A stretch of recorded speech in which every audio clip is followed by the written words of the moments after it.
Halo teman-teman, pernahkah kamu bertanya-tanya bagaimana puluhan musisi dapat bermain bersama-sama secara harmoni? Jawabannya adalah konduktor.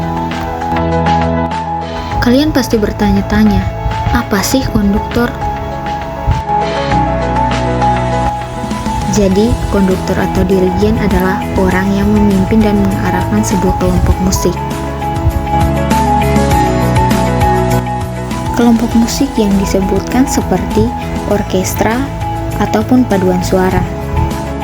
Bukan hanya pengertian konduktor, teman-teman.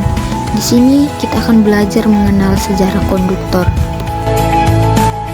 Jadi teman-teman, sejarah konduktor musik bermula dari abad ke-17 ketika orkestra mulai berkembang di Eropa. Pada masa itu, konduktor masih menggunakan tongkat atau tangan untuk memimpin musisi. Akan tetapi, dengan seiring berjalannya waktu, peran konduktor menjadi semakin penting dalam menginterpretasikan komposisi musik. Pada abad ke-19, konduktor seperti Franz Liszt dan Gustav Mahler menjadi terkenal karena kemampuan mereka dalam memimpin orkestra. Dan pada abad ke-20, konduktor seperti Arturo Toscanini dan Leonard Bernstein menjadi ikon dalam dunia musik klasik. Setiap konduktor pun perlu memaknai makna dari musik yang dibawakan. Konduktor sebagai penafsir, musisi yang menciptakan kembali, dan harus memandu karya dari komposer dan menyajikannya dengan baik. Adapun beberapa tanggung jawab konduktor, yaitu menginterpretasikan skor musik, mengatur tempo dan dinamika, mengarahkan musisi untuk memainkan bagian mereka dengan benar, mengatur keseimbangan suara dan instrumen. Adapun beberapa elemen ekspresif yang harus diperhatikan seperti gerakan tangan yang tepat dan efektif dapat membantu mengkomunikasikan ritme dan dinamika dan juga artikulasi musik. Yang kedua, ekspresi wajah yang tepat dapat membantu mengkomunikasikan emosi dan karakter musik. Postur badan yang tegap dan percaya diri dapat membantu memimpin musisi dengan efektif. Gerakan badan yang tepat dapat membantu mengkomunikasikan ritme dan karakter musik. Adapun kontak mata yang baik dengan musisi dapat membantu membangun komunikasi dan memotivasi mereka. Penggunaan dinamika yang tepat juga dapat membantu mengkomunikasikan perubahan emosi dan intensitas musik. Wah, sangat banyak ya teman-teman. Oke teman-teman, coba tebak nama alat yang digunakan oleh konduktor dalam berdireksi. Baton.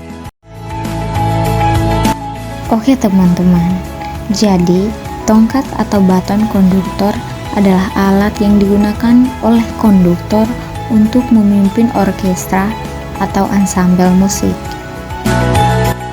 Adapun karakteristik baton, bahan dari tongkat konduktor biasanya terbuat dari kayu, fiberglass, atau bahan lain yang ringan dan kuat. Panjang dari tongkat konduktor biasanya memiliki panjang sekitar 30-50 cm, dan juga ujung tongkat konduktor memiliki ujung yang runcing atau bulat yang digunakan untuk menunjukkan ritme dan dinamika. Adapun beberapa fungsi baton, yakni mengatur ritme, menunjukkan ritme dan tempo musik kepada musisi. Yang kedua, mengarahkan musisi ke bagian tertentu musik. Yang ketiga, mengkomunikasikan dinamika, menunjukkan perubahan dinamika seperti crescendo dan decrescendo. Yang keempat, mengatur entransi, menunjukkan kepada musisi harus masuk atau memulai memainkan bagian mereka. Dan juga mengkomunikasikan ekspresi dan karakter musik kepada musisi. Selanjutnya, cara memegang baton. Cara yang pertama adalah memegang tongkat konduktor secara tradisional, seperti pada gambar.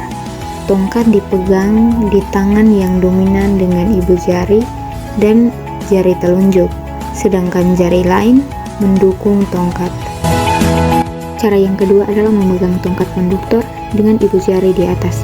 Seperti yang dijelaskan pada gambar, tongkat dipegang dengan ibu jari di atas tongkat dan jari lain di bawah.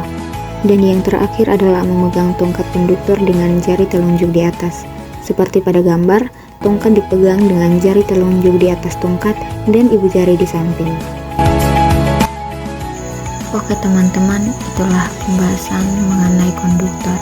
Mari kita terus belajar dan meningkatkan kemampuan kita sebagai konduktor.